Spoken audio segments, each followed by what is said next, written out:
아멘. 사람이 타고난 건강한 사람이 있습니다. 그러나 대부분 사람들은 나이가 점점 들어가면서 몸에 여러 가지 연약한 증상들이 생겨납니다. 그런데 나이가 들어도 평상시에 몸에 좋은 음식을 드시고 또 평상시 그 삶이 늘 감사한 삶이 되고 또 몸에 적당한 운동을 하면서 좋은 공기를 마시는 사람은 건강을 오래까지 유지하게 되는 그런 경향이 있습니다. 반면에 몸에 좋지 않은 음식을 늘 먹고 늘 걱정과 불안과 스트레스를 많이 받는 사람, 또 규모 없이 살아가는 사람은 병에 걸리기가 쉽습니다. 우리는 분명히 구원받은 하나님 자녀입니다. 이 땅에 우리가 살지만 하나님의 나라의 배경 속에서 우리는 살아갑니다. 그렇기 때문에 하나님이 원하시는 생각이 무엇이지? 하나님이 원하시는 자리가 어디지? 여기에 있기를 꼭 원합니다. 그리고 하나님이 시키는 일이 뭘까? 이걸 늘 생각해요. 그렇게 살면서 우리 사명에 다하는 날 우리는 하나님 나라로 이사를 가게 됩니다. 우리 역시는 흙으로 돌아가고 우리 영혼은 하나님 품에 안기게 됩니다. 이런 인생을 복된 인생이라고 말합니다. 그리고 그분의 삶의 흔적은 아름다운 믿음의 흔적을 남기게 됩니다. 그러나 하나님을 모르는 사람은 어떻습니까? 하나님을 믿지 않기 때문에 그 영혼이 마귀에게 사로잡혀 있습니다. 그래서 자기는 잘 살아간다고 하는데 알고 보면 그 마귀가 가져다주는 생각 속에 사로잡혀서 살아가게 됩니다. 자, 그러니까 마귀에게 그 영혼이 잡혀있기 때문에 눈에 보이는 거, 손에 잡히는 거, 그게 모든 것이라고 생각하고 살아가는 거예요. 그 알고 보면 사실은 지옥 같은 삶을 사는 거거든요. 그러다가 어느 날 육신의 죽음을 맞이하면 그 육신은 흙으로 돌아가고 그 영혼은 마귀가 갇히는 지옥으로 끌려가게 됩니다. 그래서 그 후손들에게 영적인 대물림을 물려주고 가는 거예요. 왜 우리가 복음 전해야 되냐? 정말 우리는 이 불쌍한 영혼들을 살려야 하기 때문에 복음 전하는 것입니다. 우리가 아이들이 학교에 가게 되면 옛날에는 교복을 입었어요. 그리고 학교에도 시간 맞춰서 가야 돼요. 수업 시간에는 그 시간 끝날 때까지 의자에 앉아 있어야 돼요. 그리고 이제 수업이 다 끝나면 집에 옵니다. 왜 그럴까요? 학생 됐으니까. 신분이 바뀌었으니까. 학교 다니기 전에는 자기 마음대로 생각하고 행동하고 그래도 아무 문제가 없어요. 근데 학교에 입학하게 되면 다 바뀌는 겁니다. 옛것을 다 깨야 되는 거예요. 우리 아이들이 그렇습니다. 그러다 보니까 학교에 가게 되면 갈등도 있고 힘든 부분도 있거든요. 남자들은 나이가 되면 군대를 가잖아요. 제가 군대를 갔더니 제일 먼저 하는 일이 뭐냐면 옷을 주면서 옷 다 벗으라고 하더라고요. 다 내일까지 다 벗으래요. 그래서 이렇게 박스를 하나 주더니 거기다 다 담으래요. 그래서 이제 집에 보내고 너는 여기서 이 군복 입어야 된다는 거예요. 그리고 이제 제일 먼저 하는 일은 뭐냐면 머리를 빡빡 깎아요. 머리를 빡빡 깎으니까 내 모습이 이상하더라고요. 다른 사람들 보니까 다 그래요. 이제 전부 다 이제 빡빡 깎고 있는 거죠. 그리고 이제 식사 시간이 됐는데 다 줄 서가지고 식기를 하나씩 주는 거예요. 이거 들고 밥 타 먹으라고. 줄 서가지고 밥을 다 먹고 근데 먹는데도 아무나 다 먹는 게 아니고 가서 앉을 자리가 있는 거예요. 거기 가서 앉아야 되는 거예요. 밥도 뭐 빨리 먹는 사람, 늦게 먹는 사람 있지만 그 시간 안에 먹어야 돼. 그리고 이제 밥도 이제 먹고 끝나는 게 아니라 자기가 먹었던 식기 자기가 다 씻어서 자기 자리에 갖다 놔야 돼. 그리고 이제 방에 들어갔더니 자기의 정해진 자리가 있는 거예요. 정해진 시간에 자야 되고, 정해진 자리에서 자야 되고, 정해진 시간에 일어나는 거예요. 그게 군대더라고요. 그래서 제가, 이거 보면서 내가 이제 사회인이 아니고 군인이 됐구나. 이걸 알게 되는 거예요. 신분이 바뀌었구나. 내가 하고 싶은 대로 이제 할 수 없구나. 이게 이제 보여지는 거예요. 여러분, 저와 여러분은 구원받은 하나님 자녀입니다. 하나님 자녀는 틀을 깨야 돼요. 군대 들어간 사람이 틀을 깨야지, 난 사회에서 이렇게 살아서 폼잡아야 아무 소용이 없어요, 그게. 학교 들어가는 학생은 그 학교에 적응해야지, 나 사회에서 보여서 그거 아무 소용이 없다니까. 요한복음 5장 24절에 보면, 내 말을 듣고 나 보내신 이를 믿는 자는 영생을 얻었고 심판에 이르지 아니하나니 사망에서 생명으로 옮겼느니라. 우리는 사망에서, 지옥 같은 사망에서 생명, 하나님 나라로, 하나님 자녀로 바뀐 거예요. 골로새 1장 13절에 그가 우리를 흑암의 권세에서 건져내사 그의 사랑의 아들로 옮기셨으니, 우리 신분이 바뀌었어요. 마귀의 자녀에서 하나님 자녀로 바뀌었단 말이에요. 그래서 누구든지 그리스도 안에 있으면 새로운 피조물이에요. 이전 것은 지나갔으니 보라 새 것이 됐다 그 말이에요. 그 그리스도로 말미암아 우리는 하나님 만나게 되었어요. 그리스도로 말미암아 죄 저주에서 해방됐다 그 말이에요. 그리스도로 말미암아 우리는 이 마귀로부터 자유하게 된 거예요. 어느 날 예수님께서 제자들이 물었어요. 사람들이 나를 누구라고 하지? 여러 가지 제자들이 얘기하잖아요. 그런데 너희는 그러면 나를 누구라고 하느냐? 그때 베드로가 주는 그리스도로서 살아계신 하나님의 아들이라고 고백해요. 바로 그리스도는 나의 왕이시고 그리스도는 나의 주인입니다. 이 고백하는 거예요. 이 고백하는 제자들을 데리고 변화산에 올라갔어요. 변화산에 올라가니까 모세도 보이고 엘리야도 보이거든요. 베드로가 예수님, 제가 초막 셋을 지켰습니다. 그리고 잠깐 눈을 감았다 다시 떴는데 보였던 모세도 사라지고 엘리야도 사라지는 거예요. 예수만 남았어요.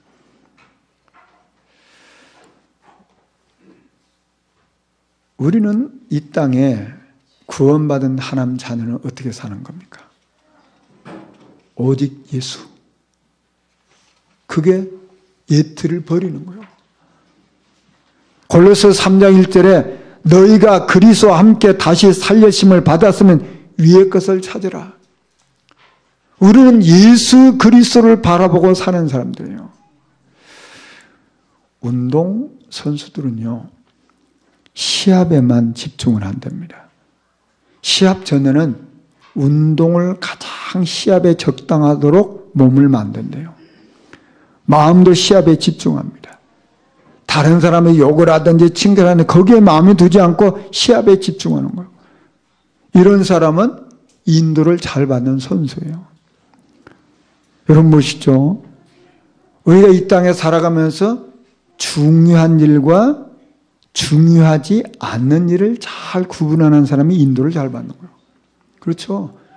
중요한 일을 중요하게 이기는 사람이 인도를 잘 받는 거예요. 중요하지도 않는 걸 막 붙들고 있으면 그 사람은 인도를 못 받아. 내가 해야 될 것과 하지 말아야 될 걸 잘 분별하는 사람은 인도를 잘 받는 거예요. 예수님께서 이 제자들을 감람산에 다 불러 모아가지고 40일 동안 하나님 나라 일을 말씀했잖아요. 그리고 예루살렘 떠나지 말라고 했어요. 아버지의 약속을 기다리라고 했어요. 그래서 그 제자들이 뭐였죠? 마가다락방 모였어요. 그게 인도를 받는 거 아닙니까? 성령의 역사 속에 인도를 받잖아요. 여러분, 우리가 인생을 살아가면서 하나님의 인도를 받는 게 가장 신앙생활 잘하는 거예요. 바울이 선교를 가기 이전에 뭐 했는지 아십니까? 하나님 앞에 금식하면서 인도받기 위해서 기도했어요. 무슨 얘기입니까? 중요한 일을 앞두고 하나님 앞에 집중했다 그 말이에요. 금식했다는 말은 밥을 굶었단 말도 물론 되지만 다른 거 다 내려놓고 이 중요한 일에 하나님이 어떻게 인도하실까 인도받기 위해서 주님을 바라봤다 그 말이에요. 조급하지도 않고 자기 생각 앞세우지도 않고 하나님이 인도하는 대로 가겠다 그 말이에요. 그리고 인도를 받는데 어떻게 됩니까? 그 총독을 하나님 예비해 놓으셨잖아요. 사도행전 16장에는 바울이 이 아시아 지방으로 복음 전하기 위해서 가는데 성령이 막으시는 거예요. 길이 막혔어요. 여러분 길이 막히면 어떻게 되죠? 막 답답해하고 어떤 사람은 내가 뚫고 갈 거야 막 이런 사람도 있고요. 그때 막 화나고 막 성질나고 이런 사람도 있고요. 근데 이때 뭐 하죠? 바울이 자기 성질대로 하잖아요. 그 자리에 딱 멈췄어요. 여러분 보시죠. 우리가 인도 잘 받는 게 뭔지 아십니까? 하나님이 멈추길 원하면 멈춰야 돼요. 그 자리에 있어야 되는 거예요. 막 내가 막 하려고 발버둥 치는 게 아니란 말이에요. 하나님의 인도를 잘 받기 위해서 그 밤에 그 드로아에서 밤이 맞도록 기도하고 있는 거예요. 하나님 인도를 받기 위해서. 그런데 그렇게 기도하고 있는데 마게도냐 사람 와서 우리를 도우라고 환상 중에 이 소리가 들리는 거예요. 그래서 인도를 받아서 하나님은 아시아 지방 가는 길을 막고 마게도냐로 인도하시는구나. 그 인도받아서 가는데 어떻게 됐어요?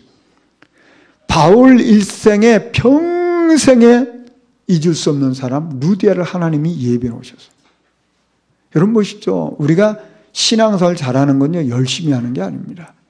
인도를 잘 받는 거예요. 인도를 받는 거예요. 내 성질대로 하는 게 아니에요. 내가 세운 목표대로 하는 게 아니란 말이에요. 인도를 받는 거예요. 인도를 받다 보면 하나님이 만남을 주시잖아요. 하나님 만남을 주셔서 이끌어 가시는 거예요. 저와 여러분 분명히 신분이 바뀌었습니다. 우리는 하나님의 자녀예요. 그렇다면 오늘이 중요하잖아요. 오늘 하나님이 원하시는 생각을 하고 오늘 내가 하나님이 원하신 자리에 있고 오늘 내가 할 수 있는 일을 찾아내고 오늘 하나님이 시키신 일을 내가 생각하고 있으면 우리는 승리하는 겁니다. 오늘 우리가 승리하면 그게 복된 인생이에요. 오늘도 그리스도가 나의 주인이시구나. 오늘도 그리스도가 나의 왕이시구나. 그렇다면 내가 지금 해야 될 일이 뭡니까? 주님 바라보는 거잖아요. 여러분 보시죠. 베드로가 옛날에 성격 급했거든요. 혈기도 많았거든요. 그런데 이 베드로의 인생이 어떻게 바뀐 줄 아십니까? 제9시 기도 시간에 바울이 이 베드로가 저 피장 시몬의 집에 갔을 때도 제6시 기도 시간에 이렇게 바뀌었어요. 여러분 보시죠. 우리는 내 과거는 참 부끄럽잖아요. 그런데 오늘 내가 하나님의 인도를 받겠다. 오늘 내가 하나님이 원하시는 생각이에요. 이게 복인 거예요. 내 고집대로, 내 생각대로, 내 감정대로 그거 실패하는 거예요. 나는 오늘도 하나님이 원하시는 생각이 뭘까? 어떻게 하면 내 주변 사람을 잘 살리고 위로하고 격려할까? 저 영혼을 살려줘. 이 마음이 오늘 내가 그런 마음을 갖는 그 자체가 응답이고 축복이란 말이에요. 내가 오늘 그리스도를 바라보고 그리스도에서 기뻐하는 그 자리에 있고 그리고 그리스도를 높여드리는 그 생각을 갖고 있다면 그게 가장 복 있는 거란 말이에요. 오늘 우리는 가정에서, 일터에서, 또 교회에서 정말 주님의 마음을 시원케 하는 그 믿음 있는 고백의 말 한마디 하는 게 그게 나를 승리케 하는 거란 말이에요. 작은 오늘이 쌓여서 하나님의 인도를 받고 하나님의 역사가 일어나는 겁니다. 예수님을 부인하고 저주하고 맹세하고 도망갔던 베드로에게 부활하신 주님이 찾아오셔서 딱 하나를 물었어요. 네가 나 사랑하니? 물었어요. 그 베드로에게 큰일 시킨 게 아닙니다. 네가 나를 사랑하면 내 어린 양 먹이라. 너와 같이 연약한 사람들 살려라 그 말이에요. 저 어린 렘넌트 살리라 그 말이에요. 너와 같이 문제 앞에서 좌절하고 낙심하고 무너질 수밖에 없는 이런 사람을 살리라 그 말이에요. 그게 어린 양 먹이라는 거예요. 여러분, 오늘 저와 여러분이 큰 일을 결단하면 참 좋겠죠. 그러나 오늘 내가 작은 결단에서부터 모든 시작이 됩니다. 오늘 내가 작은 수고 조금 내가 해야 되겠다. 오늘 내가 조금 믿음의 말 하겠다. 이런 것이죠. 이게 얼마나 우리에게 큰 응답을 올지 앞으로 몰라요. 내가 오늘 하나님 앞에서 복음을 위해서 내가 적은 실천해야지. 이게 앞으로 어떤 응답이 올지 모른다니까요. 내가 오늘 조금 하나님이 주신 은혜로 말미암아 조금 내가 참아야지. 그게 어떤 일이 일어날지 모른다니까. 우리는 과거에는 내 성질대로 살았잖아요. 내가 하고 싶은 대로 살았잖아요. 내가 말하고 싶은 대로 살았잖아요. 그래서 인도받는 게 뭐가 있습니까? 아무것도 없잖아요. 내가 오늘 조금 내가 하나님 주신 은혜로 하고 싶은 말 딱 참겠다. 성질내고 싶은 거 조금만 내가 참겠다. 여러분 보세요. 그게 앞으로 어떻게 될지 모른다니까. 고린도전서 15장 58절에요. 내 사랑하는 형제들아 견실하며 흔들리지 말고 항상 주의 일에 더욱 힘쓰는 자들이 되라. 이는 너희 수고가 주 안에서 헛되지 않는다고 했어요. 우리가 조금 결단하고 조금 실천하고 조금 마음에 담으면요, 이게 앞으로 어떤 열매를 맺을지 모른다 그 말이에요. 저는 오늘 찬송가 510장을 선택했어요. 우리 작은 불을 켜서, 이 작은 불을 켜서 험한 바다 비추세. 물에 빠져 헤매는 이 건져내어 살리세. 내가 하고 있는 일, 내가 생각하는 일, 내가 말하는 이 작은 것이 사람을 살리는 일을 한다면 그것처럼 복 있는 게 없다 그 말이에요. 우리는 큰 일, 위대한 일 못해도 상관없습니다. 내가 오늘 할 수 있는 작은 일, 작은 오늘, 이게 우리 미래를 만들어가는 거예요.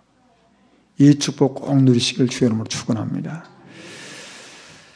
오늘 창세기 39장에 보면 보디발의 아내인 주인 사모님이 요셉을 성적으로 계속 유혹을 해요. 근데 요셉이 어떻게 반응하죠?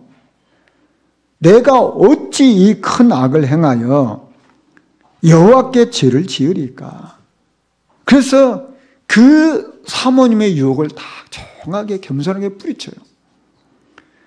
그러니까 이 사모님이 자기 뜻을 이루지 못하니까 어떻게 됩니까? 미움으로 돌변하잖아요. 그래서 죄를 다 뒤집어 씌워요. 세상에는요, 이상한 일이 참 많습니다. 이 여인은 자기 남편에 가서 거짓말을 해가지고 요셉을 결국은 감옥에 가두게 하잖아요. 여러분 보시죠. 이 사단 마귀는요, 하나님 사랑받는 이 백성들이 잘 되는 꼴을 못 봐요. 이 요셉이 가정 총무가 돼서 잘 헌신하고 있으니까 그래 말이야, 우리 집에 노예가 이렇게 잘하니 참 고맙다 이렇게 해야 되는데 그거 보면서 자꾸 유혹해하고 자기 이 성적인 걸 갖다 만족시키려고 이런 못된 짓을 하는 거예요. 어떻게든 틈을 타가지고 무너뜨리려고요. 대적마귀가 산길들을 찾아서 두루 다니는 거예요. 거기 수많은 사람이 넘어지잖아요. 근데 요셉이 어떻게 했어요? 그걸 아주 지혜롭게 탁 막는 거예요. 그러나 요셉은 억울하게 감옥에 갇혔잖아요. 그런데 하나님 어떻게 하시죠? 요셉과 함께 하셨어요. 요셉에게 인자를 더해 주셨어요. 간수당의 은혜를 받게 했어요. 사람에게는 미움을 받았고 사람에게는 오해를 받았고 죄를 뒤집어 씌웠어요. 억울한 일이잖아요. 그런데 하나님은 함께 하셨어요. 하나님은 다 아신다 그 말이요. 세상 사람들의 모습을 하나님 다 아신다 그 말이요. 자기 욕망을 채우기 위해서 사는 사람이 있는가 하면 그거 채워지지 않으니까 모함해서 죽이려고 하는 사람도 아시고, 이렇게 모욕을 당하고 창피를 당하고 그리고 이런 어려움을 당한 그 요셉을 하나님이 아신다 그 말이에요. 여러분, 요셉을 아무도 도와줄 사람이 없어요. 요셉은 호소할 것도 없어요. 왜냐하면 노예니까요. 요셉을 보호해줄 사람도 없고 요셉을 변호해줄 사람도 없어요. 그런데 하나님은 끝까지 요셉과 함께 하세요. 그런데 어떻게 합니까? 이 간수장이 은혜를 받더니 옥중의 모든 죄수를 관리하는 일을 요셉에게 다 맡겨요. 사무도 다 맡겨요. 그 일을 다 맡기고 가서 돌아보지도 않아. 왜 돌아보지도 않을까요? 신뢰하니까요. 믿을만 하니까요. 인정하니까요. 하나님은 요셉을 범사에 형통하게 하셨습니다. 하나님이 함께 하시기 때문에요. 하는 모든 일에 하나님의 은혜가 임했어요. 자, 그래서 요셉뿐만 아니라 요셉과 같이 있는 사람까지도 은혜를 받는 거예요. 여러분, 구원받은 하나님 자녀가 어려움을 당하고 억울한 일을 당하면요, 하나님은 100배로 역사하시는 거예요. 왜 걱정할 게 없어요. 하나님 더 크게 역사하신다 그 말이에요. 저는 오늘 이 말씀을 보면서요, 하나님은 변함없이 약속을 이뤄가는 걸 저는 봤어요. 여러분, 요셉은 노예입니다. 노예가 죄를 지으면 어떻게 되는지 아십니까? 죄를 지으면 팔을 잘라버리고 다리를 잘라버리고 죽여버릴 수도 있어요. 오늘날 같은 인권 있는 시대가 아니란 말이에요. 그렇잖아요. 그래도 할 말이 없어요. 그런데 왜 은혜입니까? 감옥에 간 거예요. 그 감옥도 어디 감옥으로 가요? 왕의 죄수들이 갇히는 곳에 갔단 말이에요. 잡범들이 가는 곳이 아니에요. 그게 왕의 죄수들은 어떤 사람입니까? 왕을 모셨던 그 지위 높은 사람들이 있는 이 사람들이 왕의 눈에 벗어나서 감옥에 간 거예요.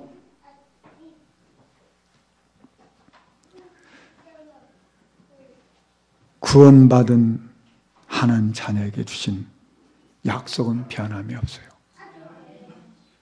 너희를 고아처럼 버려두지 아니하리라. 내가 너와 함께 있어 내가 어디로 가든지 너를 지키겠다. 내가 세상 끝날까지 너희와 항상 함께 하겠다. 요셉이 붙잡은 게 뭘까요? 요셉은 아버지로부터 늘 그 고백을 들었을 거 아닙니까?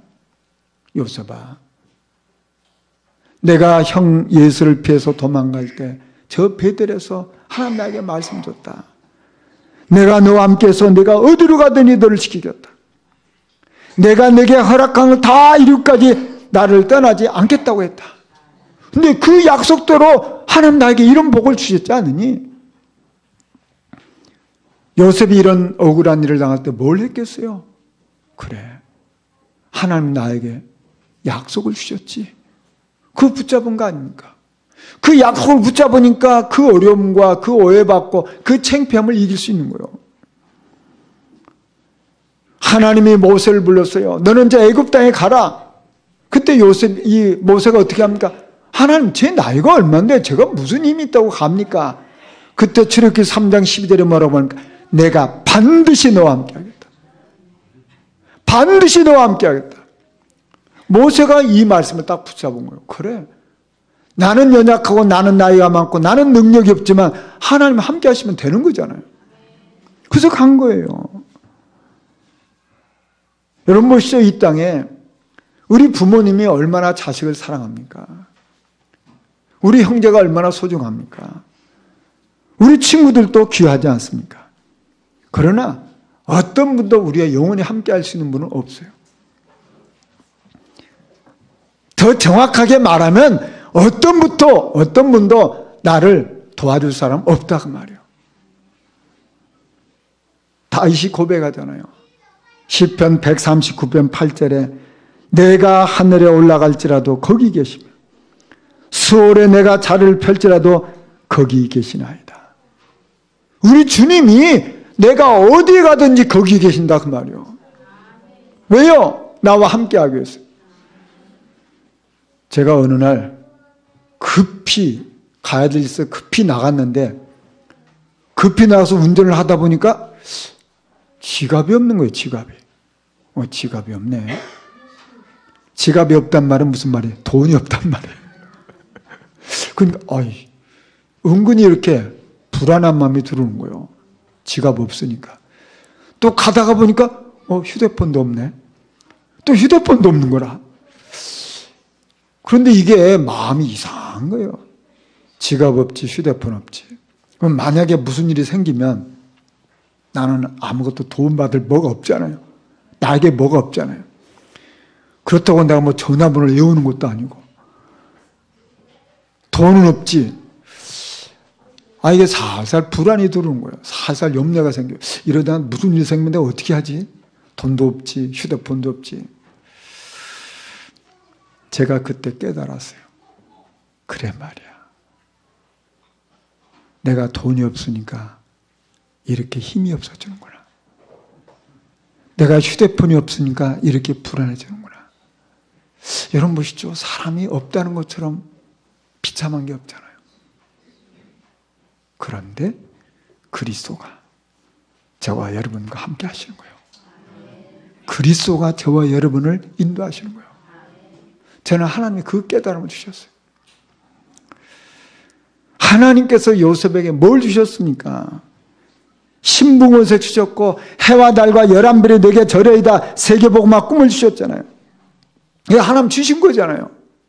요셉이 하나님 제게 주세요 그게 아니잖아요. 하나님 주신 거잖아요. 일방적으로. 요한일서 5장 11절에 또 증거는 이것이니 하나님이 우리에게 영생을 주신 것과 이 생명이 그의 아들에 있는 그것이니라. 하나님이 우리에게 뭘 주셨어요? 영생. 하나님 우리에게 뭘 주셨어요? 생명. 그리스도 주셨단 말이에요. 이게 하나님이 우리에게 주신 거예요. 우리 노력의 산물이 아니란 말이에요. 내가 달라고 해서 준 게 아니란 말이에요. 하나님 일방적으로 주신 거예요. 저와 여러분 뭘 주셨다면 생명을 주셨단 말이에요. 저와 여러분에게 아들 대신 그리스도를 보내주셨어요. 이건 영원한 거 아닙니까? 여러분 보시죠. 내가 노력해서 얻은 것은요, 어느 날 없어질 수 있어요. 누군가 사람이 나에게 준 것은요, 그 사람 마음 변하면 다시 달라고 할 수 있어요. 내가 손에 가진 것은 빼앗길 수 있다 그 말이요. 없어질 수 있어요. 그런데 하나님이 주신 것은 누구도 뺏을 수가 없는 거예요. 변하는 게 아니란 말이에요. 이건 영원한 거예요. 그래서 요셉이 뭘 깨달았죠? 하나님이 나를 이 감옥에 가게 하셨구나 깨달은 거예요. 왜요? 해와 달과 11별이 내게 절하리다 그랬거든요. 그렇다면 여기도 하나님이 계획이 있단 말이에요. 이걸 깨달으니까 그에게 있는 염려, 근심, 걱정 그게 자기를 넘어뜨릴 수가 없는 거예요.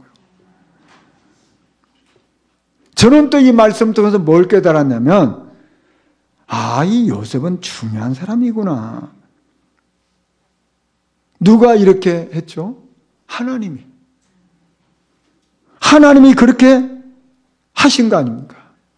가정 총무로 그리고 감옥에 갔지만 간수장에 인정받는 사람 하나님 그렇게 하신 거잖아요. 자, 그래서 요셉이 깨달은 게 뭐냐면 내가 중요한 사람이라면 어떻게 해야 되는지를 알았잖아요. 여러분 중요한 사람일수록요 내가 해야 될 일과 하지 않아야 될 일을 선명하게 분별합니다. 보디발의 아내 유혹을 뿌리쳤어요. 왜요? 요셉은 중요한 사람이에요. 그것은 내가 해야 될 일이 아니란 말이에요. 그것은 하나님 앞에 범죄하는 거예요. 자, 이게 분별이 되니까 육신적으로 하면 뭐 그게 좋겠죠. 그러나 요셉이 분별해요. 내가 중요한 사람이야. 자, 요셉이 억울한 누명을 쓰고 지금 감옥에 가잖아요. 그런데 그 주인 보디발에게 아무 말도 하지 않아요. 변명도 하지 않아요. 왜요? 중요한 사람이니까. 그리고 감옥에 갔어요. 여러분, 감옥에 갔으면 무슨 일을 하겠어요? 거기서 주변 사람들한테 너 여기 왜 왔니? 우리 주인, 저 사모님이 나를 유혹해가지고 내가 억울하게 감옥에 왔다. 보통 사람은 그렇게 할 거 아니에요. 한마디도 안 하는 거예요. 왜요? 중요한 사람이니까. 아니, 그 제수라는데 그 말하면 그 다 말이 또 퍼져갖고 들어갈 거 아니에요? 안 그렇습니까? 이 말이라는 건요, 한 사람만 건네면 비밀이 없어. 다 넘어가. 그게 나중에 싹하다 보디발 장군에 들어갈 거고 사모님한테 들어갈 거 아니에요? 여러분 보시죠. 중요한 사람은요, 내가 해야 될 말과 하지 말아야 될 것 선명하게 분별하는 거예요. 저와 여러분은 하나님의 택함 받은 자녀입니다. 그렇다면 중요한 사람이잖아요. 우리가 분별하는 축복을 누리는 거 이것처럼 복 있는 게 없잖아요. 가치도 없는 일, 쓸데도 없는 일에 인생을 낭비한다면 그거 얼마나 부끄러운 인생 아니겠냐 그 말이에요. 저와 여러분의 인생이 아무 의미도 없이 가치도 없이 그렇게 살아갈 그런 가치 없는 존재가 아니란 말이에요. 예수 그리스도께서 십자가 피워 저와 여러분을 사셨어요. 그래서 우리는 복 있는 사람이란 말이에요. 다윗은 고백하잖아요. 시편 1편 1절에 복 있는 사람은 악인들의 길을 따르지 아니하며 죄인들의 길에 서지 아니하며 오만한 자들의 자리에 앉지 아니하고 오직 여호와 율법을 즐거워하며 그의 율법을 주야로 묵상하는 자들. 여러분 보시죠. 내가 중요한 사람이구나. 이거 깨달으면 어떻게 됩니까? 악인들의 길을 따르지 않는 거예요. 죄인들의 길에 서지 않는단 말이에요. 이게 오만한 자리에 앉았고 오만한 소리 하지 않는다 그 말이에요. 내가 하지 말아야 될 거 알고 내가 할 일이 뭐냐 말이야. 여호와의 율법의 말씀을 주야로 묵상하고 이 복음 속으로 믿음 속으로 들어간다 그 말이에요. 그게 복 있는 사람 아닙니까? 여러분 로마서 16장에 보면 가장 복 있는 사람들 명단이 나오잖아요. 전도자의 보호자요, 전도자의 동력자요, 전도자의 식주인이요. 무슨 얘기입니까? 이 복음이 가장 소중하니까 이 복음 전한 일에 방향 맞춰서 인도받았단 말이에요. 쓰임받았단 말이에요. 이게 복 있는 거 아니냐 그 말이에요. 복음 전도의 중요한 길목에서 그 길목을 열어주는 사람들이란 말이에요. 여러분 이게 복 있는 거 아니고 뭐겠냔 말이에요. 모세가 이 백성을 이끌어가는데 그에게 가장 영향을 준 사람 중에 한 분이 누군지 아십니까? 그의 장인 이드로. 하나님의 백성들이 가나안 땅 들어가는데 가장 중요한 역할을 한 사람이 누군지 아십니까? 기생 라합. 선지자를 다 죽이는 그 시절에 선지자 100명을 자기 집에 숨겨놓고 먹여 살린 오바다. 여러분 보시죠. 얼마나 복 있는 인생입니까? 한 번 사는 인생인데 아무 필요도 없는 인생, 거치는 복음 전하는데 거칠고 방해하고 복음을 대적하는 사람 불행한 인생이에요. 남에게 손을 끼치고 자기밖에 모르는 인생은 실패한 인생이란 말이에요. 저와 여러분 분명히 하나님이 중요한 사람을 택해 놓으신 거예요. 중요한 사람은 내가 있어야 될 자리, 내가 해야 될 말, 내가 하지 말아야 될 거 분별하는 거예요. 요셉은 노예였지만 보디발 집을 살렸고 보디발 가정을 살리고 감옥에 갔지만 간수장에 힘을 주고 제수들에게 힘을 줬어요. 이게 뭡니까? 다락방이에요. 전도하는 다락방은 가는 곳마다 사람 살리는 거예요. 정말 우리의 관심이 무엇입니까? 우리가 해야 될 일이 뭘까요? 내가 무슨 일을 하든지 내가 어디 있든지 내 주변 사람을 살려야 되지. 이게 전도하는 다락방하는 사람들이에요.